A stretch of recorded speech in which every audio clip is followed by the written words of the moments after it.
فاسألوا أهل الذكر إن كنتم لا Tanya تعلمون. jawab. Jawab secara ilmiah.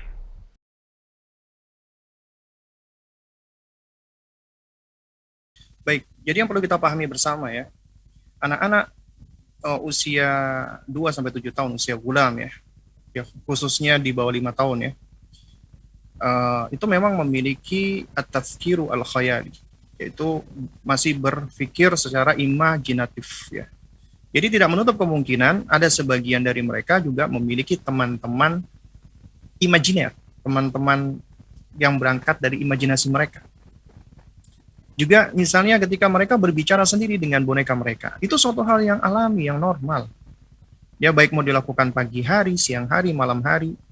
Jadi ya setahu saya kebanyakan anak ya, apalagi anak perempuan yang punya boneka, dipeluknya, kemudian diajak bicara, ya bahkan dia itu sedang belajar, mempelajari perannya dia sebagai seorang ibu.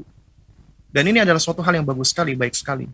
Anak perempuan hendaknya tidak dilarang, bahkan jangan dilarang. Kalau perlu kita fasilitasi dengan permainan boneka. Ya, karena dengan bermain boneka dia sedang belajar.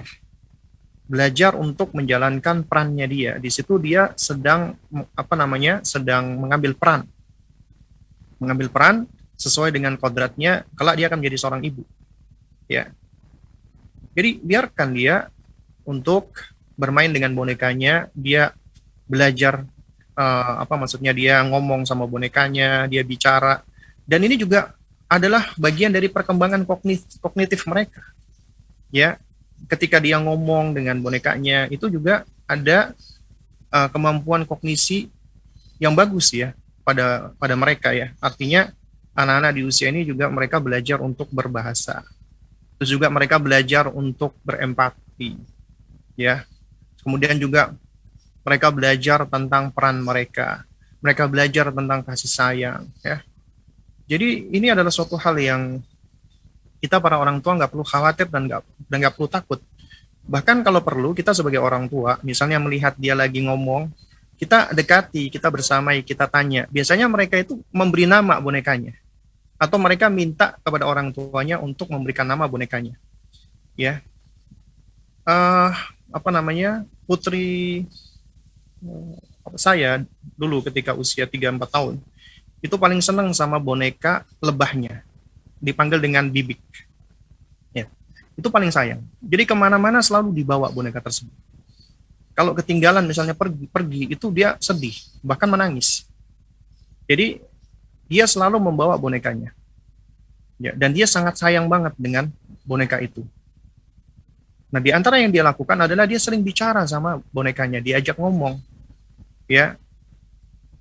Dan yang dia sampaikan, yang dia perlakukan kepada bonekanya, itu sebenarnya apa yang dia serap, yang dia saksikan dari orang tuanya, khususnya uminya. Misalnya, ketika sore hari dia gendong, ayo Bibik sekarang waktunya mandi ya, supaya sehat, supaya segar, itu yang dilakukan mereka. Terus kemudian ketika malam, ayo bobok ya Bibik. Bahkan kadang-kala kita dapati, misalnya ada seorang ibu yang lagi marah sama anaknya. Itu dia ekspresikan juga ke bonekanya. Ada anak perempuan, dia ngomelin bonekanya. Makanya, ya kamu harus nurut dong. Kenapa? Dia lagi menyerap apa yang dia dapatkan dari ibunya. Jadi ini bukan suatu hal yang buruk. Nah, jadi kalau perlu orang tua ketika melihat anak yang ngobrol, kita turut membersamai. Kita tanya, itu misalnya ya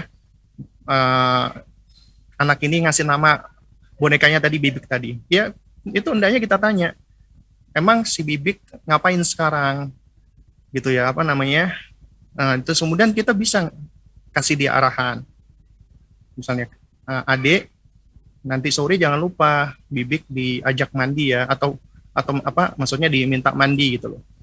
Jadi ini adalah bagian dari pembelajaran. Insya Allah dengan bertambah usianya, ya ini adalah suatu hal yang secara alami tentunya sesuai dengan sunnah kauniyah Allah. Ya, kemampuan kognisinya semakin berkembang, ini akan dia tinggalkan karena dia sudah ngerti dan dia sudah paham. Ya, jadi kita nggak perlu khawatir. Wallahu a'lam bishawab.